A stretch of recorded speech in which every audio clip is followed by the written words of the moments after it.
धन्याज दिन संत दर्शनांचा मानंत जन्मीचा सीन गेला. मज वाटे त्यासे आलिंगन द्यावे, कधी न सोडावे चरण त्यांचे. विठ्ठला विठ्ठला विठ्ठला विठ्ठला विठ्ठला.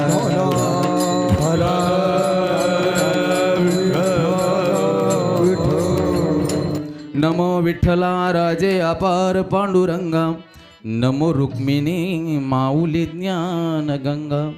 नमो पुंडलिका नमो चंद्रभागा, नमस्कार माझा रुक्मिणी पांडुरंगा. पांडुरंगा करो प्रथम नमन, पांडुरंगा करो प्रथम नमन.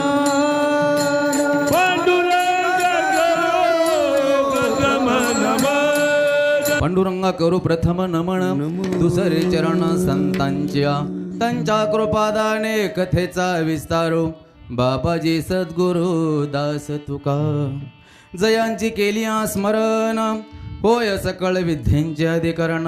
ते वंदू श्री गुरूंचे चरण नाम स्मरण. आता ओम नमो ज्ञानेश्वर, ओम नमो ज्ञानेश्वर, ओम नमो ज्ञानेश्वर, ओम नमो ज्ञानेश्वर. ओम नमो ज्ञानेश्वरा करुणा करा दयाळा, तुमचा अनुग्रह लादला पावन झालो चराचरी. तपोज्ञान वैराग्य भक्ती स्वरूपम, सदालंकृतं साधु संन्यास योगम. मुख्य वेश वेदांत शास्त्रार्थ नित्यम, नमो नारायणगिरी प्रब्रह्म स्वरूपम. मस्तक हे पायावरे, मस्तक हे पायावरे, मस्तक हे पायावरे, मस्तक हे पायावरे. वार करे या संतांच्या, वार करे या संतांच्या. धन्याज दिन संत दर्शनाचा, अनंत जन्मीचा शीन गेला. मज वाटे त्यासी आलिंगन द्यावे, कदन सोडावे चरण त्यांचे. निविद तापाची झाली बोळवण, देखिले चरण वैष्णवांचे. एका जनार्दनी ऐसा ज्याचा नेम, तो देवा परम पूज्य जगी. विठ्ठला विठ्ठला विठ्ठला विठ्ठला विठ्ठला विठ्ठला विठ्ठला. प्रस्तुत सेवा प्रसंगी जो आपण अभंग घेतलेला आहे, हे महाराष्ट्राचे थोर असे महामेरू आणि पैठणवासी निवास करणारे आणि एकनाथ महाराजांचा हा सर्वांचा आणि परिचयाचा अभंग आहे. विठ्ठला विठ्ठला विठ्ठला विठ्ठला विठ्ठला.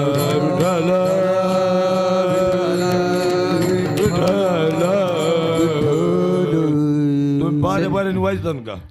बारे बारे वाजवा, काहीच कळणार नाही.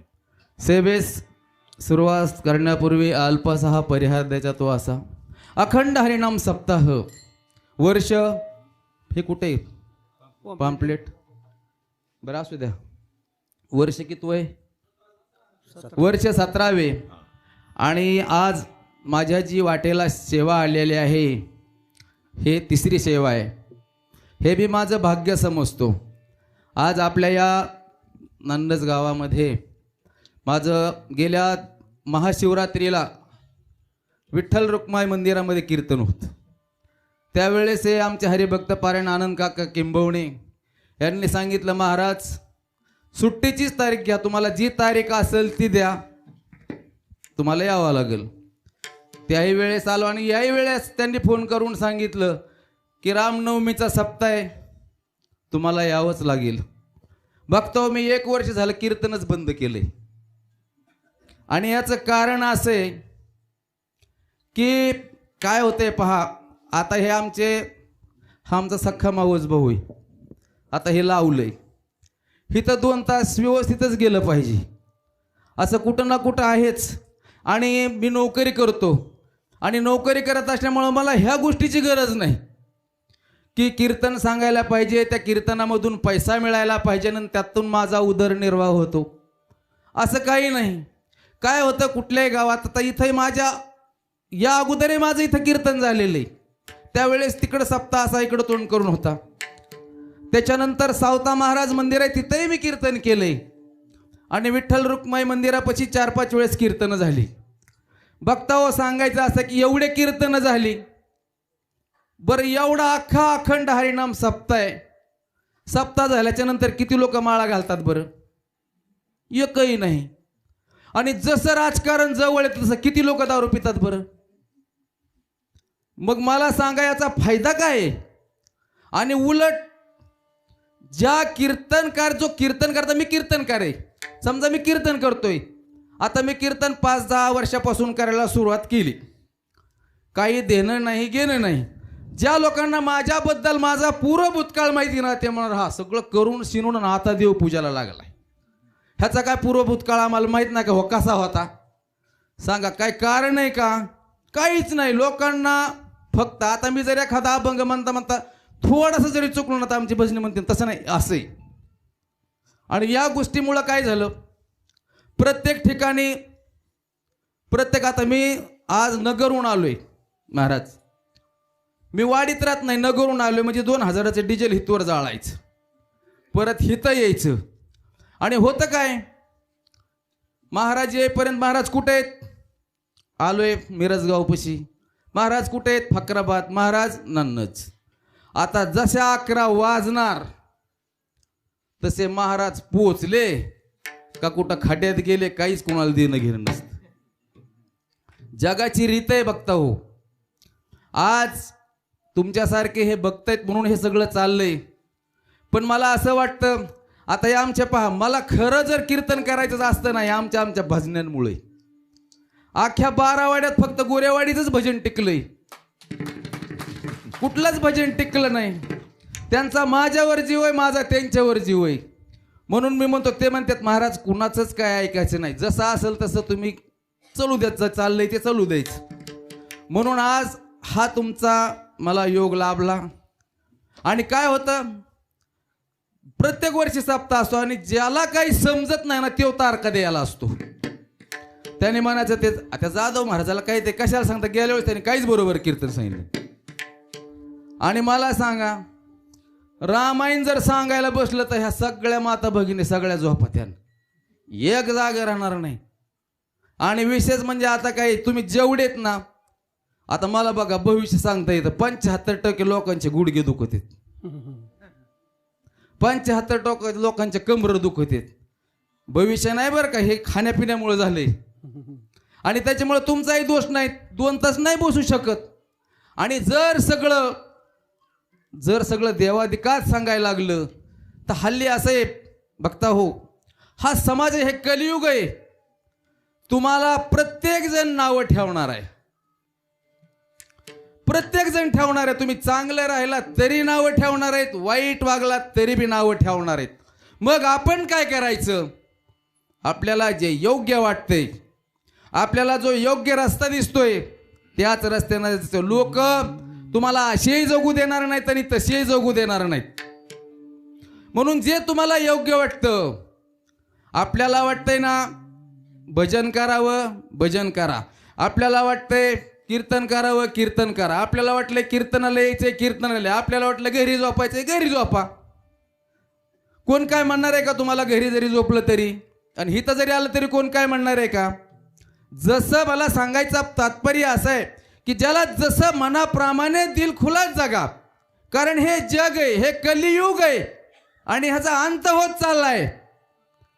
त्याच्यामुळं हे भजन कीर्तन, आज कुठलाही कीर्तनकार पैसे घेतल्याशिवाय कीर्तनाला येत नाही, कुठलाही भजन्या पैसे घेतल्याशिवाय भजन करत नाही. आणि जर कीर्तनकारांनी जर पैसे घेतले नाही तर त्याला तारीख कुणी सांगणार नाही. आणि जर भजन्यावाल्याने पैसे दिले नाही तर ते म्हणणार त्यालाही काही येत नाही. मग हे कलियुग आहे. काय करायला पाहिजे? कीर्तनकारांनी जर पैसे नाही घेतले तर त्याचा उदरनिर्वाह होणार नाही. आणि आम्ही कीर्तन सांगतो, आम्ही जर घेतले नाही तर ते म्हणणार त्याला काय तिकडे कमी आहे, म्हणजे कुणी तारीखही देणार नाही. म्हणजे चाललाय हा समतोल बरोबर आहे. आपल्याला कोणालाच नावं ठेवायची नाहीत, पैसे घेणाऱ्याला नावं नाही ठेवायचे आणि देणाऱ्याला नावं ठेवायचे. आणि म्हणून आज जो आपण अभंग घेतलेला आहे की ज्याच्यापासून हा सप्ताह निर्माण झाला, हा जो सप्ताह निर्माण झालाय, अखंड हरिनाम कोणामुळं झालाय तर संतामुळं. आणि म्हणून महाराज पहिल्याच चरणामध्ये म्हणतात, धन्य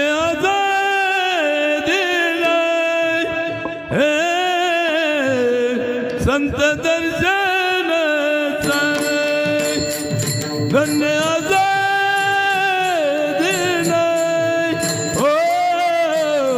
संत दर्शन.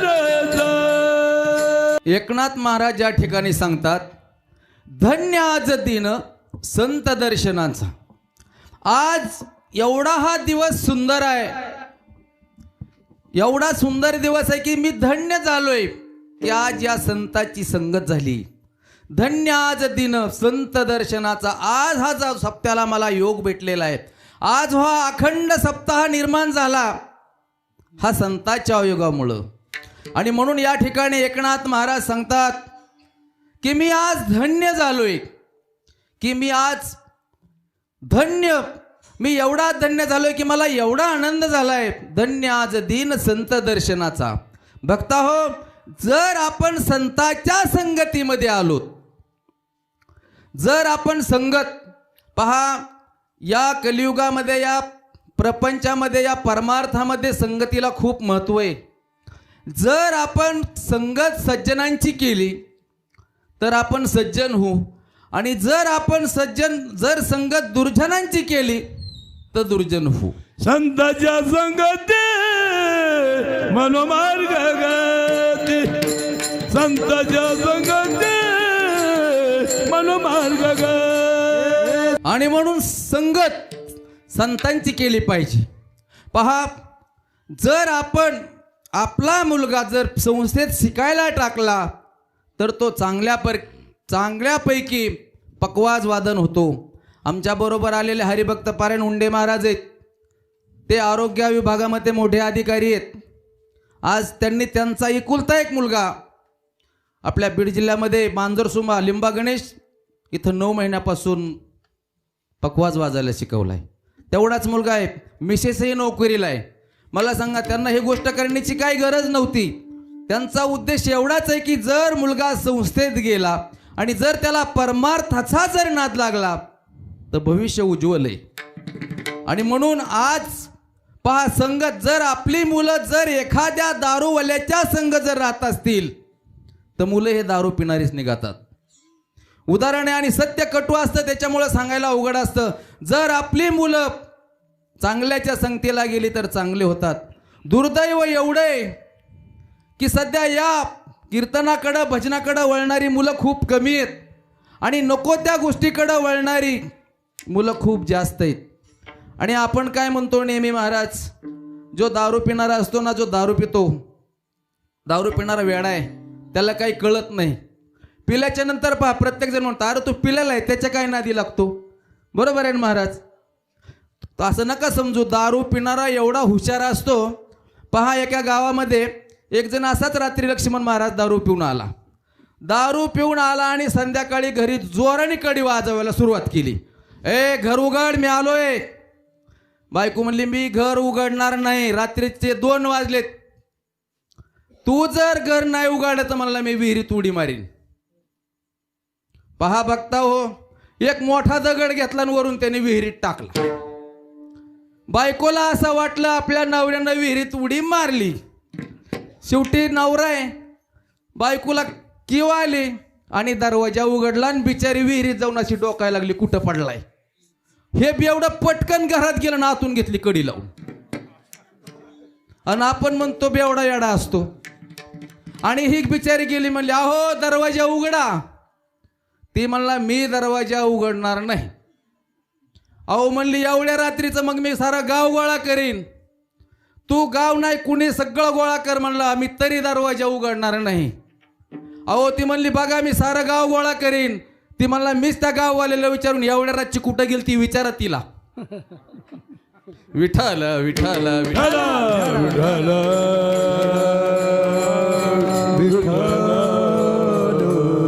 मग मला सांगा, दारू पिणारे येडे आहेत का? अजिबात नाही. हा फक्त आपला गैरसमज आहे.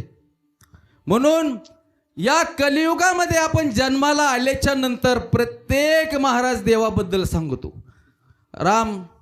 रामाची भक्ती करा, कृष्णाची भक्ती करा, पण आपल्याला आयुष्यभर भक्ती करायला जमत नाही. अख्खं आयुष्य जातं, आपल्याला तरी समजत नाही की आपण कुठपर्यंत आलोत. पहा, आपलं अख्खं आयुष्य फक्त भांडणात जातं, भांडणात.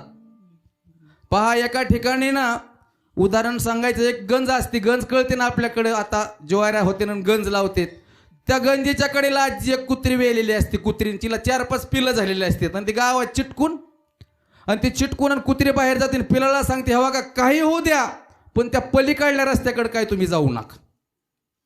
आणि ती कुत्री बाहेर जाते, ते पिलं बारकाली 2-4 पोर येतात, बिस्किट घेत ती पिलं लागते तिच्या माग. आणि मग बरंच पुढे गेलो, 2-4 चांगली कुत्री त्या पिलांना बघत येत आणि हे बिस्किट टाकते. ज्या ती 2-4 कुत्री येतात त्यांची 4-5 पिलाला व्हरगाडून पार भुकटा करून टाकते. आणि मग ती पिलं कशी बसी परत गंजीपशी जाते. आणि थोड्या वेळानं कुत्री येऊन बघते तर आपल्या पिलांची हाल झाली. म्हणली, पोरांनो, तुम्हाला मी सांगितलं होतं की तुम्ही बाहेर जाऊ नका, हे जग लय बेकार आहे. महाराज त्यावेळेस कुत्री सांगते, पिल्लं सांगतायत, अगं आई, जग खूप सुंदर आहे, पण आमच्यावर जो घात केला ना तो आमच्याच लोकांनी केला, ह्याच मला वाईट वाटतंय. विठ्ठल विठ्ठल.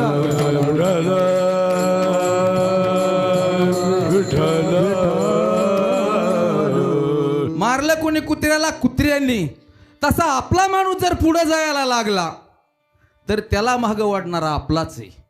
म्हणून आपला समाज पुढे जात नाही. प्रत्येक गोष्ट आपला समाज जर करायला गेला तर त्याला खोडी करणारे आपल्या जवळचेच आहेत. आणि मग नामस्मरण का करायचं असतं तर न घडो कोण्या जीवाचा मत्सर. वर्म सर्वेश्वर पूजना, वर्म सर्वेश्वर पूजना. आणि म्हणून आयुष्यात आल्याच्या नंतर परमार्थ केला पाहिजे. परमार्थ बघा, गळ्यात किती मोठी माळ असू द्या, विचार चांगले पाहिजेत. गळ्यात माळ नसली तरी चालन, विचार चांगले पाहिजेत. किती मोठ्याला कपाळाला जरी गंध लावला तरी आपल्याला मनात दुसऱ्याबद्दल सहानुभूती पाहिजे. हा खरा परमार्थ आहे. नाही तर कपाळाला टिळा लावायचा, गोपीचंदन टिळा, तुळशी माळ गळा आणि लोकांचं वाईट चितायचं, असं नसलं पाहिजे. पहा, या जगामध्ये सध्या असं आहे, परमार्थ हे फक्त गरीब लोकच करतात. श्रीमंत लोक परमार्थाच्या भानगडीत पडत नाहीत. पहा, तुम्हाला सांगतो, श्रीमंत लोक हे परमार्थ करत नाहीत. आता 2020 मध्ये करोना आलता, हे सगळ्यांना माहिती आहे. करोना हा आजारही सगळ्यांना माहिती आहे. तुम्हाला सांगतो, त्यावेळेस सत्य घटना अशी घडली. लक्ष्मण महाराज, एक मोठा नेता, त्याला झाला करोना. 150 कोटीचा बंगला मुंबईमध्ये, फॉर्च्युनर गाडी, आणि त्याला झाला करोना. त्याने काय केलं, त्यावेळेस 2000च्या नोटा चालत होत्या.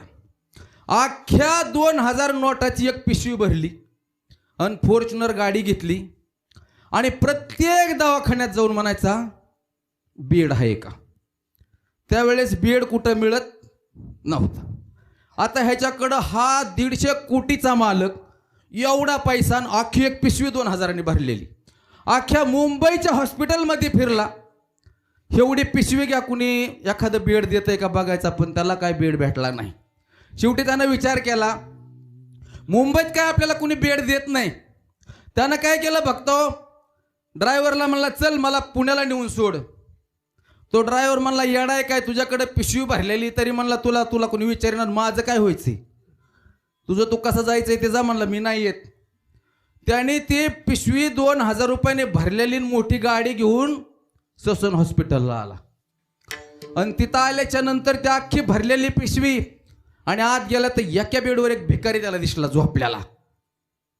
त्यानं मला सांगितलं, ए भिकाऱ्या, अरे बघ मी काय सांगतोय ऐक, हे माझ्याकडे 2000 रुपयाची भरलेली पिशवी आहे, हे तुला दे, आणि जे का तुझं बेड आहे ते मला दे. तो लांबून हसला. अरे म्हणला, हसू नको, त्याच्या बदल्यात तुला मी माझी मोठी गाडी पण देतो. त्यावेळेस भिकारी म्हणला, ए श्रीमंता, अरे तुझ्याकडे एवढा पैसा, एवढी गाडी, मग तुला बेड पाहिजे कशाला? आणि जर तुला बेडच पाहिजे असेल तर तू एसटी स्टँडवर जा. तिथं फक्त मी 10 रुपयाचं एक पोतं घेऊन तिथं बसत होतो, तिथं जाऊन बस. म्हणजे तुला कुठली गरजही लागणार नाही. ताणकन तो 100 कोटी रुपयावाला माणूस उडला की आज माझ्याकडे 150 कोटी रुपये असून सुद्धा मला एसटी स्टँडवर बसायची पाळली, 10 हा साधा बेड सुद्धा द्यायना. मग मला सांगा बघता हो, जर एवढ्याले पैशावाल्यांची लोक, एवढ्या पैशावाले हलाल करून मेले का नाही? त्यांना बेड मिळाला नाही. आणि जरी बेड मिळाला तरी ऑक्सिजन मिळाला नाही. ऑक्सिजनसाठी लोक तडपडून मेली. हा एक देवानं दिलेला दाखला आहे. आणि म्हणून आपल्याला माहिती पाहिजे की जरी तुमच्यापाशी पैसा आहे, ऐश्वर्य आहे, सगळे, पण जर त्याच्या मनात आलं ना तर तुम्हाला कधी नाही ते सांगता येणार नाही. विठ्ठल विठ्ठल विठ्ठल विठ्ठल.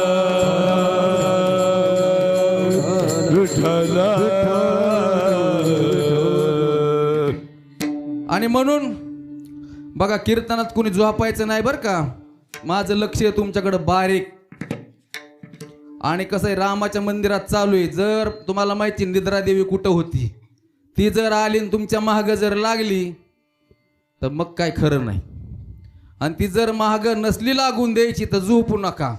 अजून 10 बी नसते राहिले आणि मी डायरेक्ट नाव सांगेन, ही माता झोपली, हा झोपला. त्याच्यामुळं बघा, कीर्तनामध्ये 2 तास नाही झोपलं पाहिजे. आणि अजून तर देवाचं सांगायचंय, आणि देवाचं सांगितलं तर मग चांगली झोप लागेल. मग तर अवघडच आहे महाराज. एक ब्राह्मण जोडपं होतं. ब्राह्मण बिचारा गरीब होतं, पण बायकुलाय हट्टी. 12 वर्ष मूलबाळ होत नव्हतं. 12. आता हट्टावरूनच विषय निघाला महाराज. एक डॉक्टर होता. डॉक्टर, आता डॉक्टर म्हणलं तुम्ही म्हणता नन्नज मधला कुठला होता? म्हणजे आला का माझ्या वादाचा पाया. बरोबर आहे ना. मला काय सांगायची गरज नाही, मी सांगणारही नाही. आपण समजू फक्त एक डॉक्टर होता, त्याची मंडळी जाम हट्टी होती. आता तुम्ही ठरवा कुठला आहे तो. आणि तुम्हाला माहिती असेल कोणाची मंडळी हट्टी ती. आणि तिचा होता वाढदिवस. होता आणि तिने केला फोन डॉक्टरला. म्हणले हॅलो. म्हणले कुठे आहेत? म्हणले काय दवाखान्यात आहे. म्हणले काय करता? ते म्हणलं काय नाही, पेशंट बघतोय. तुम्हाला आज काय माहित नाही का? असं म्हणूस तर ते हिकडच्या पेशंटला इंजेक्शन द्यायचे, त्याने इकडंच गेलं शिवून गेलं चुकीचं इंजेक्शन. म्हणलं बोल ना काय? म्हणली आज माझा वाढदिवस आहे. मग आता मला सांगा, आज तिचा. म्हणलं मग काय करू? म्हणली मला तुम्ही मी जी वस्तू मागन ती तुम्ही दिली पाहिजे. स्त्री हट्ट. बायकोने हट्ट धरला, तुम्हाला माहिती आहे. स्त्री हट्ट, बाल हट्ट आणि राज हट्ट, हे 3 हट्ट पुरवावं लागतात. बायकोला म्हणला तुला काय पाहिजे ती माग, आपल्याकडे भरपूर पैसा आहे. बघा आता कुणी झोपाना बरं का, सगळे बघत आहेत काय झालं असेल पुढं. आणि मग हट्ट पूर्ण करायचं ठरलं. ती म्हणली मी सांगल तर तुम्ही हट्ट पूर्ण करणार. अगं म्हणला सांगून तर बघ. म्हणली हे बघा, मला ना एक असं वाद्य दाखवा वाना की ते कधीच कुणी वाजवलं नाही. म्हणलं असं वाद्य आहे? म्हणली मग म्हणून तर माझा हा हट्ट आहे. तो लक्ष्मण महाराज डॉक्टर ह्यांच्याकडे गेले. लक्ष्मण महाराजाकडे म्हणले अहो तुम्ही तर माझे मित्र आहेत. म्हणले पिटी माहिती वाजती, तो पकवाज माहिती आहे, हे सगळं वाजत आहे माहिती, पण न वाजणारं वाद्य कधीच. हा माणूस आमचे भजने हुशार असतात, येडे समजू नका. हा त्यांना असं अजिबात समजायचं नाही. अशा कपड्यावर तर अजिबात जायचं नाही. कपड्यावरून अजिबात जाऊ नका. ते डॉक्टरला म्हणले चला नगरला. लक्ष्मण महाराजांनी डॉक्टरला दिवसभर फिरलं. इकडं फिरव तिकडं फिरव. त्या कुलकर्णीचे तिथे नेलं, अख्खीच्या अख्खे वाद्य दाखवले. डॉक्टर म्हणला पण हे सगळेच वाज, मग न वाज येणार रे. लक्ष्मण महाराज मला चला तुम्हाला काय कळत नाही. सुभाष महाराज दोघांनाच लागले आणि कुंभाराच्या वाड्यात गेले. डॉक्टर म्हणला ह्या वाड्यात? मला उगं तुम्ही गप ऐका. ह्यांनी काय केलं? तो म्हणला मी 10 लाख खर्च करायला बायकोसाठी तयार आहे. अरे मला 10 लाख नाही 100 रुपये कर. कुंभाराज तिथं गेलं, एक मोठा माठ घेतला. डॉक्टर म्हणला ह्यो माठ? मला तू उगा गप बस. डॉक्टरला घरी लावलं आणि हे रात्री गेलं आणि चित्यात जाडं होता आग्या मावाळ आखच्या आख माठात भरलं आणि वरून घेतलं त्याला रुमाला बांधून.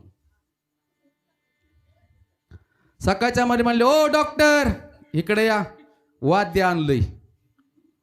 आता वाद्य आणले म्हणल्यावर डॉक्टरला म्हणले डॉक्टर म्हणले काय करायचं काय नाही म्हणले नुसतं असं हलवायचा माठ. डॉक्टरने काय केलं तो माठ असं हलवायला की बुंग बुंग बुंग बुंग बुंग बुंग लागलं वाजाय. लोक म्हणला बरंच भारी लक्ष्मण महाराज वाद्य आणलंय तुम्ही. आणि मग म्हणले हे काय करायचंय म्हणला न्याचा बायकोकड. मग लक्ष्मण महाराज ते डॉक्टर आणि गेले बा घरी.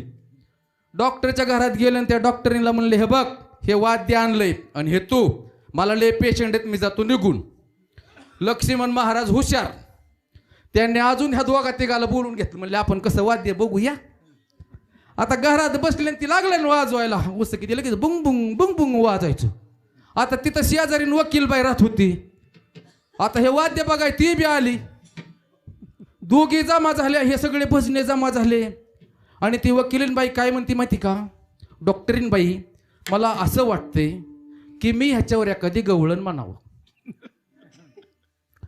ती म्हणली ठीक आहे बाई म्हण पण म्हणली माझा एकच हट्टे की हे भजण्यावाले बाहेर काढले पाहिजेत. मला ह्यांच्या समोर लाज वाटते आणि भजण्याला तेवढंच पाहिजे होतं. मग काय केलं त्या दोघी बसल्या अजून दोघी तिघी आत आणल्या आणि बाहेर निघाल्या. निघायला लागते ती वकील बाई म्हणते असं करा आतून दरवाजा बंद करा. आतून दरवाजे बंद करा म्हणून तर लक्ष्मण महाराजांनी वरून कडी लावली. आणि परत ते महाराज होते त्यांनी डायरेक्ट लॉकच लावलं म्हणले कशाला झंझट. आणि डायरेक्ट पहारावर जाऊन बसले. झालं सुरू बुंग बुंग थोडं वाजलं की बुंग बुंग बुंग बुंग. आणि मग वकिलीन बाई म्हणते डॉक्टरीन बाई मला असं वाटतंय. ती म्हणली काय वाटतंय आपण हे वाद्य जर उघडून बघितलं तर.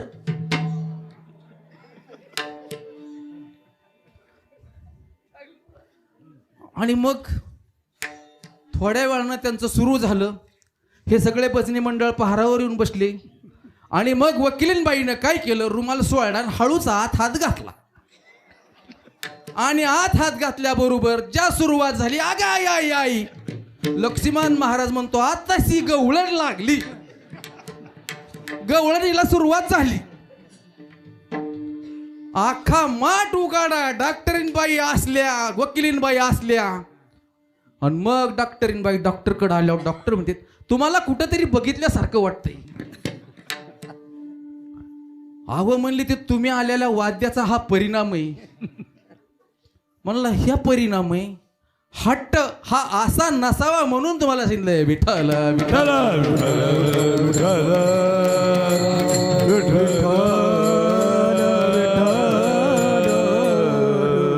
आणि मग ते जे ब्राह्मण जोडपं होतं त्यांना मूलबाळ होत नव्हतं. मूलबाळ होत नसल्या कारणानं बायकोने हट्ट धरला की आपल्याला मुलगा पाहिजे.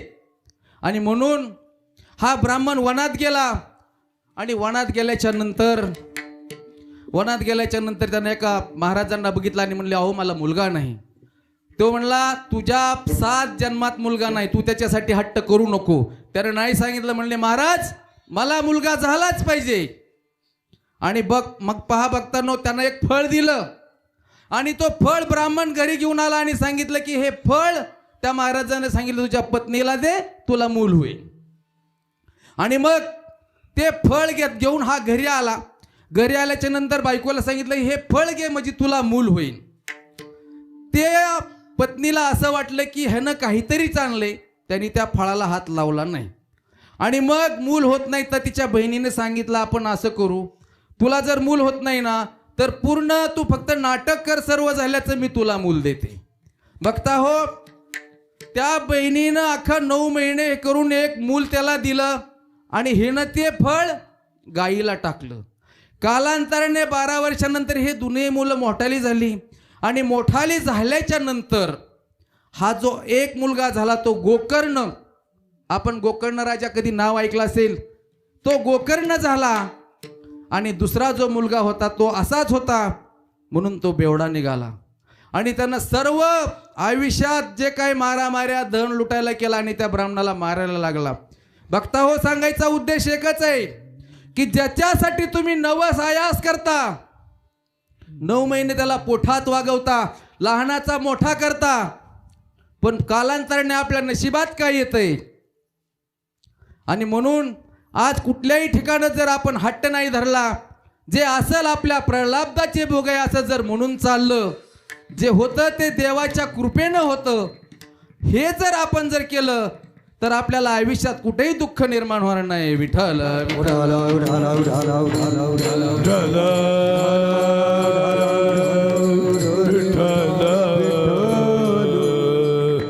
आणि म्हणून या ठिकाणी एकनाथ महाराज काय सांगतात की धन्य आज दिन संत दर्शनाचा अनंत जन्मीचा.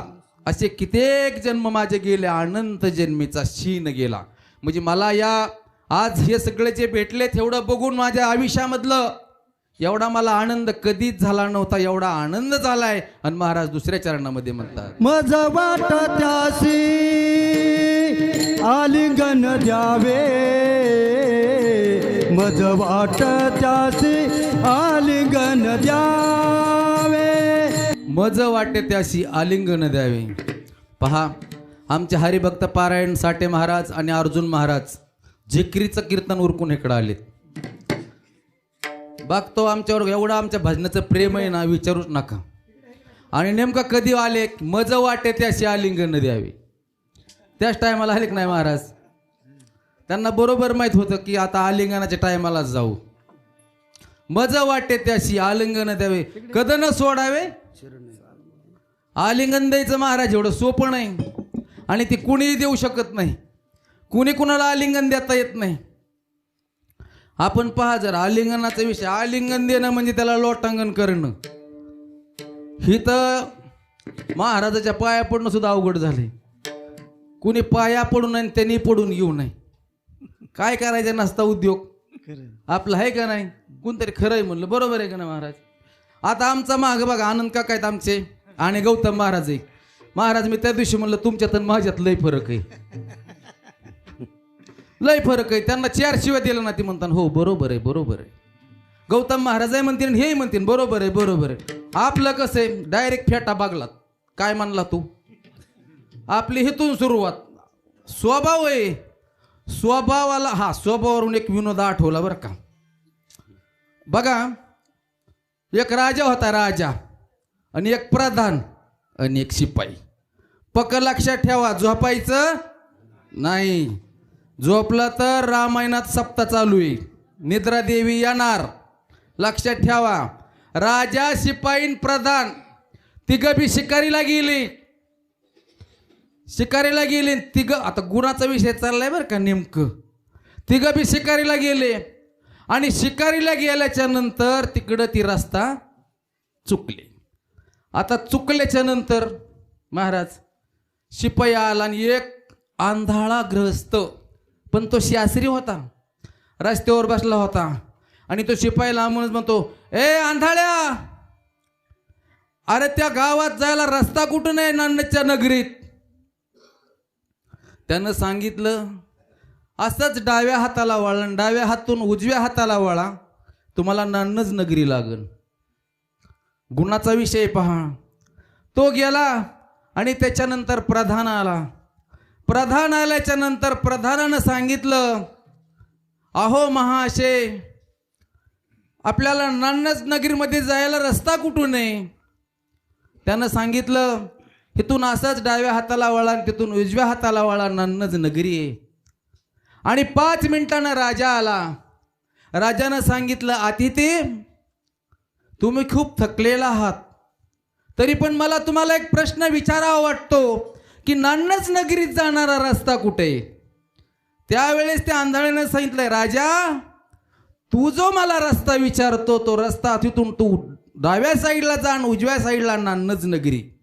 बघता होता वेळेस राजाने विचारलं की तू आंधळा असून तुला कसं माहिती की मी राजा आहे. त्यानं सांगितलं, अरे तुझा पहिल्यांदा शिपाई गेला, त्या शिपाईची किंमत काय होती, शिपाईची पण भाषा काय होती, उर्मट. त्यानं म्हणला, ए आंधळ्या, नान्नजला जायला रस्ता कुठून आहे. तेव्हाच मी ओळखलं की हा शिपाई दिसतोय. आणि तुझा प्रधान जरा थोडासा हलक्या ह्याच्यात बोलला, अतिथी म्हणून बोलला, तेव्हाच कळलं की तो नगरीचा प्रधान आहे. आणि ह्या तुझ्या अशा गोड बोलण्यावरून कळलं की तू खरोखरच नन्नज नगरीचा राजा दिसतो.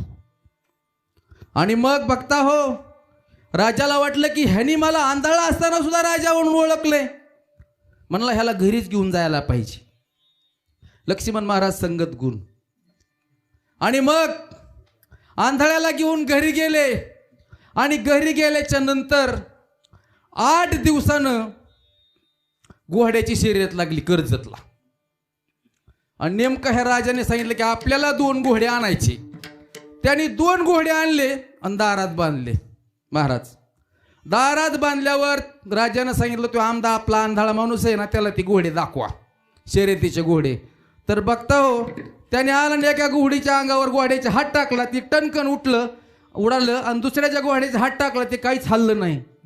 म्हणला राजा, एक आहे ते मला शर्यतीतलं, एक वरातीतलं, एक काय कामाचं नाही, त्यातलं एकच कामाचं आहे. आणि मग त्या घोड्यावर विचारला. हा म्हणला आंधळा म्हणतो ते बरोबर आहे. अर म्हणला आंधळा एवढा कामाचा आहे काय आपल्या, ह्याला काहीतरी खुराक चालू केलं पाहिजे. म्हणला दूध चालू करा. म्हणला ह्याला दूध केलं ना त्याला. म्हणजे बघा 40,000चा घोडा वाचेल आणि काय चालू केले त्याला, खुराक दूध. त्याला दूध चालू केलं. आणि पुन्हा 15 दिवसानं हिऱ्यावाला आला. हिऱ्यावाला हिरे घ्या हिरे, हिरे घ्या हिरे, 5 हिरे आणले. आता एका हिऱ्याची किंमत होती 10-10 लाख रुपये. 10-10 लाख रुपयाचं हिरा आणलं आणि हिऱ्यातलं सांगितलं महाराज हिरे घ्या. म्हणला थांबा त्या आंधळ्याला दाखवतो. आणि मग बघता होते आंधळ्याला हिरे दाखवलं. आंधळ्याला सांगितलं राजा ह्यातला 4 हिरे खरे तर 1 हिरा खोटा आहे. त्या हिऱ्याला विचारलं. हा म्हणला बरोबर आहे, ह्यातला 1 खोटा आहे. 1 कोटीचा नफा केला का नाही, केला का नाही महाराज. खुराक वाढवा म्हणला. खुराक काय वाढीलं, त्या दुधात साखर टाका. म्हणला साखर टाका. दुधात साखर टाकायला सुरुवात केली. ह्या दुधात साखर टाकली. पुन्हा 8 दिवसांनी आता काय झालं, घोड्याचं झालं, हिरे झालं. परत आले मोती विकायला. मोती विकायल्याच्या नंतर कोठ्यावधी मोती, कोठ्यावधी मोती आणले आणि समोर ठेवले. आणि त्यातलं आंधळ्याला ते म्हणलं, आंधळ्याला सांगितलं आंधळ्या ह्यातला खोटा मोती. म्हणला राजा ह्यातला एकही मोती खरा नाही, सगळेच खोटे. ते म्हणलं ह्याला प्रमाण काय. तर म्हणले आमच्या गाथेमध्ये याला प्रमाण आहे. ह्याच्यात तुकाराम महाराज पण प्रमाण देतात, हिऱ्याचं सर्व प्रमाण आहेत. आणि त्याच्यावरून हे मला कळतं की हे सगळं खोटे. आणि मग बघता हो सगळे हिरे खोटे केले. म्हणले ह्या आंधळ्याला अजून खुराक वाढवा, त्याच्या दुधात तूप टाका. आणि मग महाराजांनी काय केलं, त्याला दूध साखर आणि तूप रोज खुराक चालू केलं. आणि फायदा कितीचा झाला राजाचा, कोट्यावधी रुपयाचा फायदा झाला. आणि एक दिवस असंच बसल्या बसल्या बघता हो आंधळ्याला त्या राजाने विचारलं, राजा तू माझा पूर्वजन्मी मी कोण होतोय सांगू शकशील का. त्यावेळेस आंधळा म्हणला कशाला विचार करतो. म्हणला कशाला काय नाही. म्हणला पण मला तुला सांगावंच लागेल. त्यावेळेस त्या आंधळ्यानं सांगितलं राजा तू पूर्वजन्मी आचार्य होतास, आचार्य.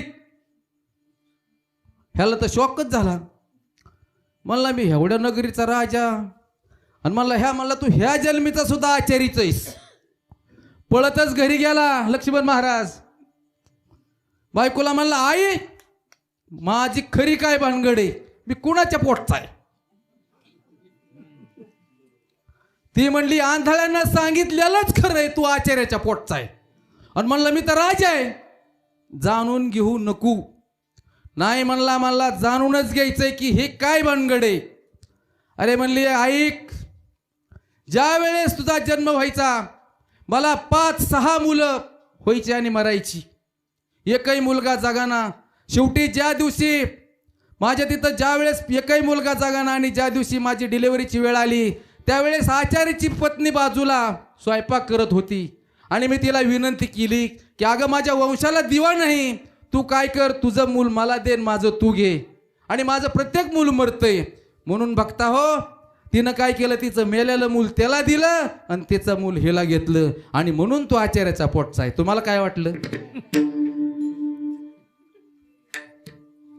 आणि मग आणि राजा एक लक्षात ठेव, आतापर्यंत मी तुझा अगोदरच ओळखलं होतं की दूध काय सांगतो, साखर काय सांगतो आणि तूप काय, हे सगळे आचार्याचीच लक्षणं आहेत मला. दुसरी कसली लक्षणं आहेत मला, ही सारी आचार्याचीच आहेत. तेव्हाच मी ओळखलं हा नक्की आचार्यच दिसतोय. विठ्ठल विठ्ठल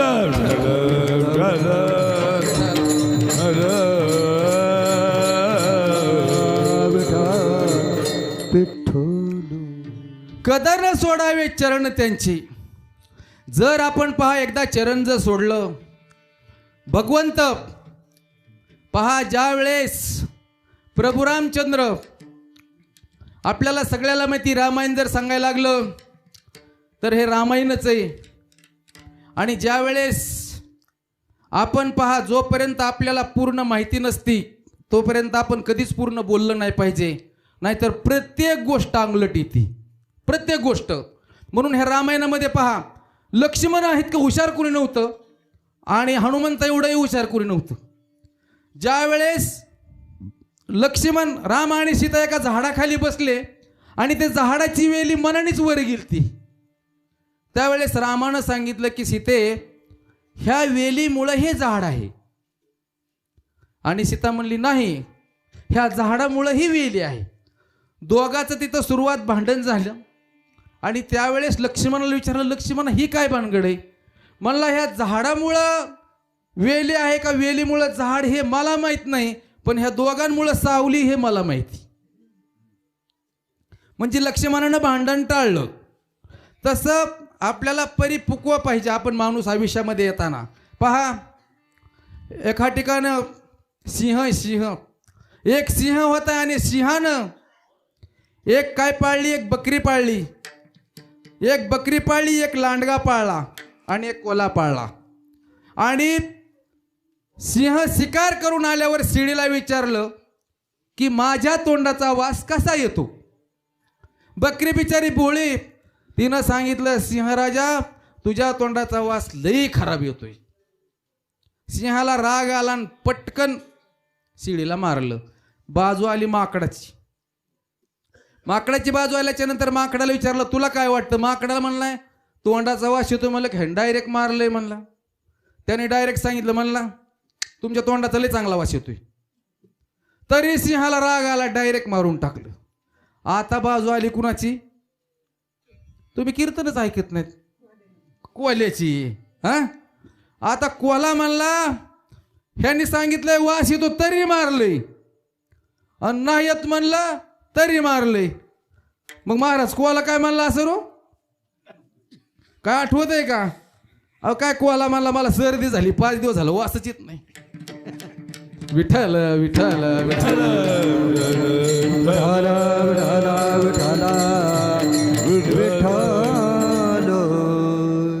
कदर न सोडावे. पहा, या ठिकाणी एकनाथ महाराज सांगतात की आम्ही या पृथ्वी तलावर जन्म घेतलाय, आम्ही मनुष्यरूपी जन्माला आलो आहोत. मनुष्याचा नरदेह एवढा महान आहे की आज या पृथ्वी तलावर प्रभू रामचंद्र मानवाच्या रूपात जन्म घेतला, भगवान श्रीकृष्णानं मानवाच्या रूपात जन्म घेतला. आज प्रत्येक जो देव हा मानव रूपात आहे. आणि म्हणून अनंत जन्मीचा सीन जाऊन तुम्हाला हा जन्म मिळालेला आहे. आणि मग जर एवढा जन्म मिळून जर तुम्हाला आपल्या जीवनाचं सार्थक जर करता येत नसेल तर महाराज म्हणतात, हे जरी नाही केलं, हे जरी नाही कळलं मग दुसरा येईन. हे जरी नाही कळलं, हे जरी नाही कळलं मग दुसरा येईन. हे जरी नाही झालं. आणि म्हणून या ठिकाणी महाराज सांगतात की एवढा सुंदर नरदेह मिळालाय. आणि जर तुम्ही राम नाम जर नाही घेतलं, भगवंताचं जर नाव घेतलं, जर नाहीच नाव घेतलं तर मग काय, काही त्या आयुष्यात येण्याचा उपयोग नाही. क्या किया क्या किया क्या किया क्या किया क्या किया क्या किया तूने जीवन गमा दिया. आणि म्हणून तुम्ही आयुष्यात आल्याच्या नंतर काय कमवले आणि काय घेऊन जाणार आहेत? आपण आयुष्यात आल्याच्या नंतर काही घेऊन जाणार नाहीत. म्हणून देवधर्म केला पाहिजे, देवाचं नामस्मरण केलं पाहिजे. बघता हो या जगात, या कलियुगात अशी लोक आहेत ना की महाराज लोकांना अजून देवदेव सुद्धा कळत नाही. पहा, नानजमध्ये एक सत्यनारायणाची पूजा चालू होती. आता ही तरी कळते का सत्यनारायणाची पूजा कळते का सत्यनारायणाची?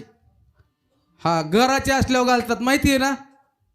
आणि अशी जिथं घरात पूजा चालू होती, महाराज पूजा चालू होती आणि एक खुटेवाडीहून एक म्हातारी आली. आता खुटेवाडीच नाव का घेतलं बरं? कारण दरवर्षी मला तिथली तारीख असते खुटेवाडीची, आणि तिथं किती परमार्थक भक्त हे तुम्हाला माहिती नाही, पण आमच्या भाजण्यांना माहिती. तिथं किती लोक भक्ती करतात. आणि नेमकं त्यातलीच म्हातारी नान्नजमध्ये एका जणाच्या सत्यनारायणाची पूजा चालू होती आणि ती आली तर ती सारुल्याला बघितलं, पाठ बघितलं, किळीचे खोटाडं ते सत्यनारायण ठेवलेलं. म्हणली ही तर चांगलं दिसतंय, म्हणली आपण बी करायला पाहिजे. आणि मग आनंद काकाला म्हणली, होय हे जी चाललंय हे तुम्ही आमच्याकडे करणार का? काकांना बऱ्याच तारखा होत्या. आता काका तुमच्यावर घेतलंय बरं का, तुम्ही करीत नाही मला माहिती, पण आता दुसऱ्याचं नाव कोणाला घेऊ? कारण हे मला काहीच करू शकत नाही, मला माहिती. कारण तारीख मला त्यांनीच दिली. काय पुढच्या वेळेस द्यायचे नाही त्यांना, आपलं काय नडलंय त्याच्यात? दिली तर दिली, नाही दिली. आपला पगार चालू आहे त्याच्यामुळे टेन्शन अजिबात नाही. तारीख द्या नका देऊ, शेवटी माझ्या मनावर यायचंय का नाही, पटलं तर येणार नाही. कुठं विषय आलाय तर खुटेवाडीच्या म्हातारीपाशी सोडणार नाही. खुटेवाडीच्या म्हातारीने आनंद काकापाशी घाटात धरला, माझ्याकडं सत्यनारायणाची पूजा करायची. अगं म्हणला बाई ह्या लय सामान लागतं. काय नाही म्हणले, तू यादी लिहून दे. आनंद काकाला बरीच गिरायक होत, पण म्हातारीची भावना बघितली, म्हातारीला दिली यादी करून. आणि वार ठरला बुवा की गुरुवारी सकाळी 10:30 पूजेला जायचे. आनंद काकाने सगळं गाठोडं फिटोडं घेतलं आणि 10:30 वाजता म्हातारीच्या दारात. म्हातारी फक्त सारवीत होती. आता म्हातारी सारवीत होती, काकाला तर पुढच्या पूजेला जायचंय. काका म्हणले जाऊ द्या, तुझ्या नवऱ्याला बोलव, तुझ्या कापून हे सुपारी बांधून त्याला बसू. पाट आणला आणि नवरा तिथं बसला. काकाने केली पूजा सुरू. आता मला सांगा, तिथं धनगर जास्त आहेत आणि वडरी जास्त आहेत. आता ती कधी त्यांनी सत्यनारायणाची पूजाच त्या वडरीची बघितली नव्हती. ते आपला बसला पाटावर जसं सांगितलं तसं. काकाने केली सुरुवात, डोळ्याला पाणी लावा, मग ते करले केशवाईन माधवाईन, त्याच्या काही डोक्यात येईना बुवा. शेवटी त्यानं सांगितलं काकाने, मी जसं म्हणीन ना तू तसं माझ्या मागं म्हण. आणि मग थोडीशी पूजा झाली की ते काका म्हणले लावा डोळ्याला पाणी. ते म्हणला लावा डोळ्याला पाणी. काकाला आला ना राग. काका म्हणले बावळट आहे का, तुला काय समजत नाही का? ते परत काकाला म्हणलं बावळट आहे, तुला काय समजत नाही का? काकाचं फिरलं डोकं. ह्या काका मागं पुढे सरलं की ते खन कुणी वाजवून. त्याला वाटलं ह्यांनी हाणली मग आपण हाणायची. ते मागा पुढं सरलं की काकाच्या सन कुणी एक दिली लावून, एक तर लावून झाली. बाहेरून म्हातारी म्हणती पूजा लय जोरात दिसती बाई. पुन्हा काकाने की पुन्हा काकात माघारी.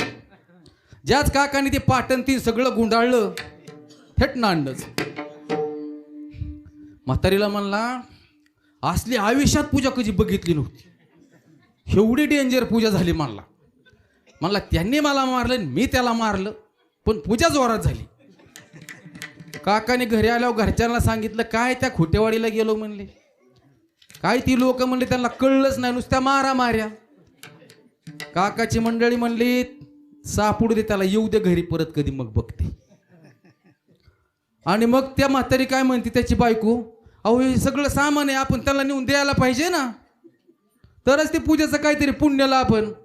तो म्हणला तू आणि तो काका. शुक्रवारी सकाळीच गटुडं घेऊन काकाच्या दारात ती बाई. जवाच काय म्हणता काकाने काकुनी म्हातारी दाबू हाणली. म्हातारी गेल्यावर नवऱ्याला म्हणली तुमच्यापेक्षा तिथं पूजा जास्त भारी झाली. अशी पूजा मी आयुष्यात बघितली नाही. विठ्ठल विठ्ठल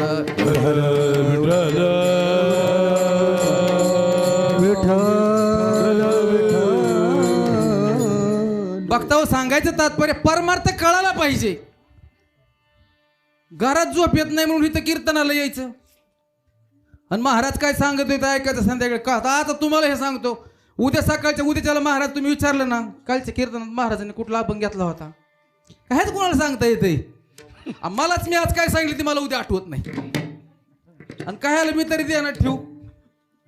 मला गरज नाही ध्यानात ठेवायची काय झाला आज काय नाही. आपलं कसं आहे माहिती का, एक पोपट असा रस्त्याने चालला होता रस्त्याने, आणि रस्त्याने चालताना काय झालं तिकडून एक ट्रक आला.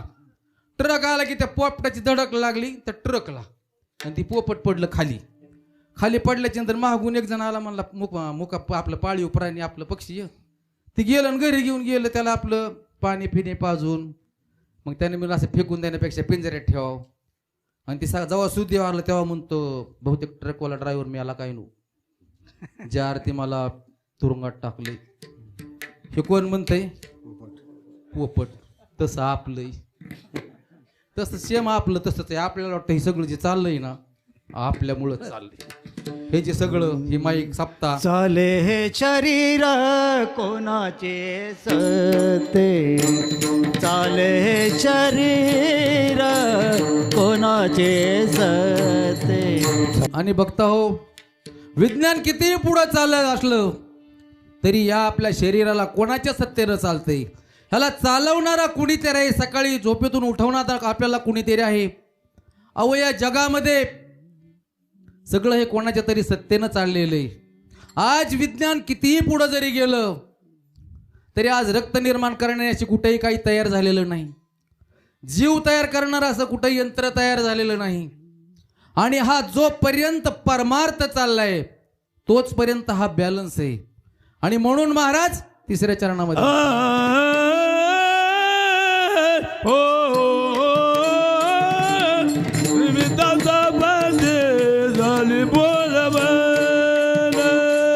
निविदा तापाची झाली बोळवण देखील चरण वैष्णवांची.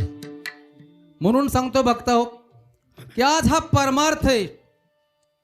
आज या कलियुगामध्ये सत्याला किंमत नाहीये. जेवढं खरं सांगाल तेवढं लोकांना खोटं वाटतं. आता पहा आज मी जे कीर्तन सांगतोय हे आमच्या भजने उद्या म्हणतील कीर्तन बरोबर झालं नाही, पण तुम्ही सगळे म्हणता काय रात्रीचं कीर्तन झालं. बरोबर आहे. विषयच असा आहे. तुम्हाला एक मी उदाहरण देऊन पटवतो, कळलं तर बघा, सांगण्याचा प्रयत्न आहे.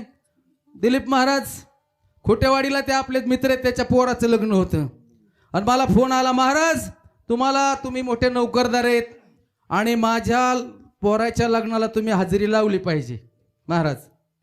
आता मी म्हणलं ठीक आहे बाबा, एवढे वर्ष तारीख देतात, जवळजवळ 5 वर्ष झालं मला त्यांची तारीख आहे आणि दरवर्षी मी जातो बघता हो.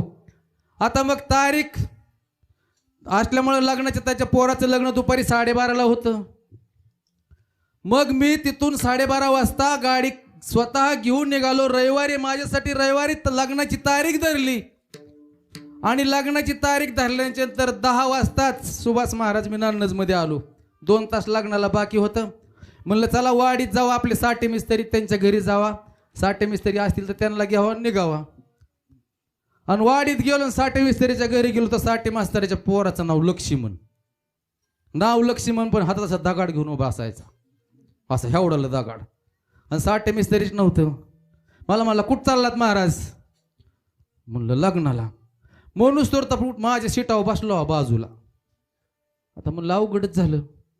साठे मिस्त्री गेले तिकडं चिकरीला कीर्तनाला, सापडा पोरगा. म्हणलं आता असू द्या, बसलाय बळच, काय करावं. महाराज 12 वाजता बरोबर खोटेवाडीत गेलो. पोराच्या बापाने माझी गाडी बघितली पळतच आला. म्हणला बरं झालं महाराज तुम्ही आलात. म्हणलं काय झालं. म्हणलं लग्नाला ब्राह्मणच नाही. लोक म्हणलं ह्याला ब्राह्मण वाटलो काय मी. म्हणला काही का असा ना, पण म्हणला माझ्या पोराचं लग्न तुम्हाला लावावं लागेल. आणि ह्यांच्या बरोबर त्यांचा पोरा घालायला तो माझ्याकडे असं उभा बाजूने. मी म्हणला आता ह्याचा काय विचार आहे काय नो. ते म्हणलं हा, म्हणलं माझ्या बरोबरच आलेला आहे. महाराज काय करता. मी केली ना सुरुवात मंगलाष्टक करायला. गंगा सिंधू सरस्वतीचे यमुना गोदावरी नर्मदा. पूर्ण मंगलाष्टक झालाय असं पण समजू. महाराज 3 असे मी म्हणलो. आता हे बाजूला होतं ना, ते म्हणला महाराजांनी म्हणलं मला मंगलाष्टक म्हणायचे. मी म्हणलं तुला कवा येतो. घेतला मंगलाष्टक महाराज. त्यांनी सुरुवात केली. का का कू कू कै कम कहा. दुसरा सुरुवात केली. ख खा खू खी खम कहा. शुभ मंगल. झालं लग्न. आता लग्न झाल्याच्या नंतर त्याने सांगितलं महाराजाची भूमिका मी बजावली. ह्यात बजावली. महाराज त्यांनी मला पाकिट दिलं. मला दिलं आणि त्याच्याबरोबर लक्ष्मण आला त्याला बी दिलं. आता त्याला पाकिट दिलं मला कुठं दम निघतोय. मी मंगलाष्टक म्हणलो भाऊ ह्यो काय म्हणलाय. ह्याचा काय संबंध आहे का सांगा बरं. आणि मग आम्ही गाडीत बसलो तर पुढे गेलो. म्हणलं लक्ष्मण तुला पाकिट किती दिलं र. नाही म्हणलं काय जे दिलं असेल ते दिलं असेल. मी माझं उघडून बघितलं मला 1000 रुपये दिले. म्हणलं तुझं उघड बरं आता. महाराज त्याच्या पाकिटात 5000. मला कुठं दम निघतोय.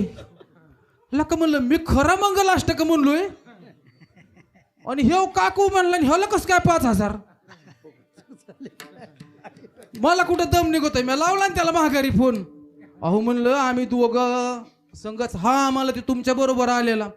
काय मंगलाष्टक म्हणला. काय आमची लोक खुश झाली. म्हणला मी संस्कृत मध्ये म्हणला खुशीच्या भरात 5000 दिलं. म्हणलं खरंय बाबा तुझं विठ्ठल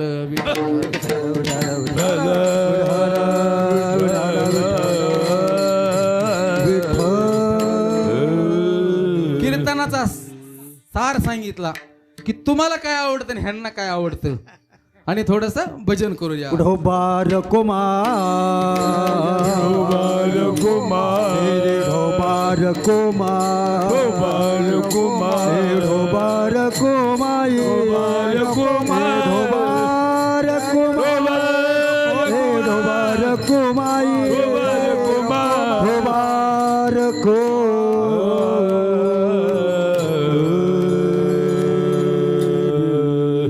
वेळेचं बंधन नाही. किती वाजता चालू झालं 11 वाजता संपलं पाहिजे. पहा निवेदन तपाची झाली बोळवण. तुम्ही सगळं म्हणता एवढे महाराज आले एवढं कीर्तन सांगितलं. रामाबद्दल काहीच सांगितलं नाही.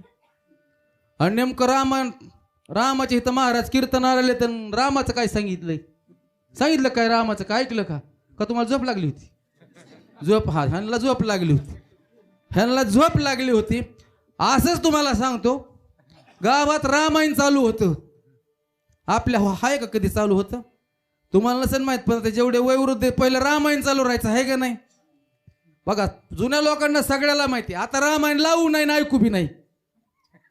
माणसाला बसायला टाइम पाहिजे का नाही. वेळच नाही हो. आता मी 10 बाऱ्या मोबाईल बघतोय कोणाचा मिस कॉल आला का नाही. म्हणजे 2 तास बी माणूस राहू शकत नाही. कारण पूर्वी रामायण राहायचं. रामायण आणि रामायणात शक्ती लागायची वगैरे सगळं आपल्याला सगळ्याला माहिती. आणि इथं सुद्धा ते मोठमोठं रामायण झालेलं आहे आपल्याकडं. आपल्या नान्नज गावामध्ये मी छोटा असताना पण ते ऐकलेले. खूप मोठं रामायण व्हायचं. आणि काय कालांतराने या कलियुगामध्ये हळूहळू ह्या गोष्टीला विसर पडत गेला. रामायण वाचायला माणसं राहिली नाहीत. अर्थ सांगायला माणसं राहिली नाहीत. ऐकायलाही माणसं राहिली नाहीत. राहिली नाहीत म्हणण्यापेक्षा माणसाला वेळ नाही. आणि वेळ नाही म्हणण्यापेक्षा माणसाची खोड जात नाही. खोड पहा एक उदाहरण म्हणूनच सांगतो. जाता जाता टाइम आलाय संपत. महाराज काय झालं गावात रामायण चालू केलं. आणि 2 जण एक जण रामायण वाचतय आणि एक जण अर्थ सांगतय. तेवढ्यात तिथं असं एक जण आलं आणि त्याच्या डोक्यात वाज झाली आणि ती बसलं बाबा पुढं. रामायण सुरू झालं ती लागलं ना डोकं खाजवायला. काय घेणं नाही त्याचं ध्यानच नाही तिकडं. त्याच्या बाजूला चालत त्याला झाली एकाला खरूज ती बी लागली हो का असं कराय. आणि तिसरं जे होतं त्याला झाली ती सर्दी. सर्दी कळती ना ती लागला असं करायला. आता मला सांगा एक वाचतय एक अर्थ सांगतय आणि तिघाचं एकाचा असं सुरू एकाचा असं सुरून एक असं करतय. विक्षिप्त त्यात अडचण आली ना, म्हणले पण त्यातले ते एक जण शहाणा महाराज सारखे आपल्या महाराजासारखे म्हणले, अरे एवढं द्यावा धर्माचं चालू आहे तिथं कशाला बसता म्हणले, तुम्हाला जमत नाही तर कशाला येता म्हणले असल्या ठिकाणी, आपलं लांब पटांगणात बसा, काय तुमचं असेल तसं चालू द्या. तिघांनी ठरवलं उद्यापासून किती जरी डोकं खाजलं तरी म्हणला मी डोक्याला हात लावणार नाही. दुसऱ्यानं सांगितलं माझं किती हात खाजू द्या, अजिबात हे करणार नाही. तिसरा म्हणला सर्दी ना माझ्या मांडीव शिंबूड पाडला तरी चालेल पण हात वाढणार नाही. तिघं बी अशी हो का इथं बसली आणि इथं रामायण झालं चालू. प्रसंग काय झालाय, प्रसंग पहा असा झाला, सीतेला रामानं पळवून नेलं. सीतेला रामानं पळवून हा हा म्हणता हाहाकार झाला की सीतेला पळवून नेलं, सीतेला पळवून नेलं. पण पळवून सीतेला कुणी नेलं, रावणाने नेलं. कुठं नेलं, कुठं नेलं असा सगळा मोठा जोरात चालले. तेवढ्या तिथं एक बसला, त्याचं असं डोकं खाजवायला लागलो, असं डोकं. तो म्हणला काहीतरी उपाय केला पाहिजे. आणि तिथं ह्या महाराजांपाशी गेला म्हणला, होय एक काम करू का म्हणला, मी वाचू का थोडं रामायण. अरे म्हणलं तुला, हा म्हणला मला येतं ना. म्हणले वाच. महाराज त्याने केलं सुरुवात. काय सांगता म्हणले, एवढा हाहाकार झालाय, एवढा हाहाकार झालाय. आणि सगळं सैन्य समुद्रापाशी गेलं आणि समुद्रापाशी बघते तर पुढं पाणी. मग आता पलीकडे जायचं कसं म्हणले, ज्याच रामाने दगड घेतला आणि पाण्यात टाकला. पण पाण्यात टाकल्यावर दगड, आणि असं कोण सांगतंय, ज्याच्या डोक्यात वाईट ती म्हणला पाण्यात दगड टाकले की बुडला. आणि म्हणला ज्याच प्रभू रामचंद्र डोकं खाजवू लागले, त्यांनी त्याचं काम उरकून घेतलं, डोकं खाजवायचं. हर बाजूला म्हणला बाप्पा ह्याने तर भागीलं. म्हणला तर आपलं काय, आपली तर लय खजूर खाजू होती. त्याला मला सरक सरक, मला पण थोडंसं सांगायचंय. त्याला उठेल मला आताच माझ्या गुरुबंधूने सांगितलं की सगळं सैन्य समुद्रापाशी आलंय, राम प्रभू रामचंद्र विचार करतायत. आणि मग सेतू बांधला. आणि सेतू बांधल्याच्या नंतर सगळे कुठे गेले, कुठं ऑस्ट्रेलियाला गेले काय, हा लंकेला. हाय सावध आहेत सगळे गेलं लंकेला. इकडून रामाचं सैन्य, इकडून रावणाचं सैन्य. कोण सांगतंय, खजूर झालेला, ज्याला खरूर झाली ती. आणि मला हेकडून सैन्य भिडलं, तिकडून सैन्य भिडलं. झाली ना सुरुवात, हेकडून तिकडं हेकडून तिकडं. म्हणला ह्याने बी ह्याचं घेतलं भागून. ती सर्दी वाल्याचं लोक म्हणलं दोकाचं झालं, माझं काय. त्यांना मला थांबा थांबा, मला बी रामायण सांगायचंय. त्याला सर केला बाजूला. म्हणला आताच माझ्या गृहबंधूने सांगितलं की एवढं तुंबळ युद्ध सुरू झालंय. हेकडून रावणाचं सैन्य, हेकडून इंद्रजित मारला, सगळं रावणाचं सैन्य मारलं. एकटा रावण राहिला म्हणला. आणि एकटा रावण राहिला आणि एकटा रावणवर आकाशात उडाला. हेकडून बाण सोड, तिकडून बाण सोड. सगळा बाणाचा वर्षाव कुणावर केला, रामावर केला. असं कोण सांगतंय, कोण सांगतंय, हा ज्याला सर्दी झाली ती. आणि मला जावाच राम आणि हातातून बाण वाडांचा सु सु सुरू केलंय, सगळं वडून घेतलं. विठ्ठल विठ्ठल विठ्ठल.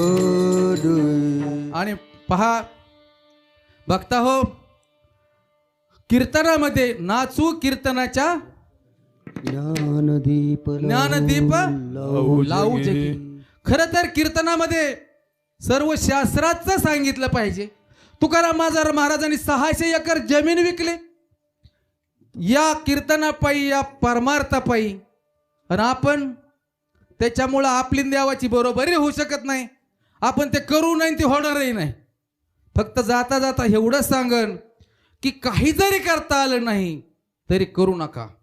फक्त या आपल्या शुद्ध अंतकरणाने राम कृष्ण हरी एवढा जरी जप केला ना, एवढा तरी आपल्या अख्ख्या कुळीचा उद्धार होईल. कारण पहा, नाम संकीर्तन साधन पय सोपे, जळतील पापे. फक्त एका नामानं एवढे पाप जळतात. म्हणून अख्ख्या सप्त्यामध्ये काही जरी केलं नाही तरी त्याचं नावच आहे अखंड हरिनाम सप्ताह. आणि म्हणून आजच्या सेवेत माझ्याकडून मी कसा मोठा कीर्तनकार नाही, फक्त तुम्ही बोलवलं मी आलो. तुमच्या गावाजवळचा आहे, नोकरी करतो आणि फक्त तुमचे आमचे संबंध. म्हणून आमचे आनंद काकांनी मला सांगितलं, महाराज जसं विठ्ठल रुक्माई मंदिरात तुम्ही तारीख घेतली त्यावेळेस आमचे हे दशरथ मोळकर महाराज, मला बरीच खालची मंडळी दिसत आहेत, तेही होते. आणि जसे तुम्ही इथलीही तारीख घ्या, आता मला इथले व्यासपीठ चालक काही माहीत नाहीत, पण सगळेच व्यासपीठ चालक दिसत आहेत. असो सुंदर असा हा चाललेला अखंड हरिनाम सप्ताह दरवर्षी राहो. आणि माझ्याकडून काही जर बोलण्याच्या ओघात चुकला असेल तर तो माझ्या बुद्धीचा दोष समजा. चांगलं तेवढं घ्या आणि वाईट तेवढं सोडून द्या. खूप असा हा आमचा छोटासा बाळ आमच्या बरोबर आलेला आहे. तो एवढा सुंदर वाजवतो आणि त्याने तो खास वाजवण्यासाठी माझ्या बरोबर आलेला आहे. त्याच्यासाठी एक बार टाळ्या वाजवा. आणि माझ्या बरोबर जी भजनी मंडळ आले ना महाराज, एक चांगल्या प्रकारे डॉक्टर आहेत, एक चांगल्या प्रकारे आरोग्य अधिकारी म्हणजे वन विभाग आहे. आणि माझा परिचय तर मी स्वतः द्यायची काही गरजच नाही, बऱ्याच माणसाच्या खरेदीचे पैसे घेतले असते. हा हाय का ना, माऊली कोकाटे ते आमचे गुरु आहेत. म्हणजे माझा परिचय द्यायच्या अख्ख्या सगळ्या आपल्या गावात माहिती की मी खरेदीला ऑफिसर आहे. त्याच्यामुळे आमचं हे जे भजनी मंडळ आहे ना, सरकारी भजनी मंडळ आहे महाराज. आमच्या देवाण घ्यावान चालतच नाही. आम्हाला फक्त मनाला वाटेल. आम्ही दोघांनी 2 गाड्या आणल्यात, पदर डिझेल टाकायचं आणि पदर फिरायचं. वाटलं ठीक, जिथं परवडल तिथं जायचं नाही, दुसऱ्या वेळेस तिथं जायचं नाही. म्हणून झालेली सेवा भगवंत चरणी अर्पण करतो आणि सेवेला पूर्ण करा. ज्ञानेश्वर माऊली ज्ञानराज माऊली द्वारा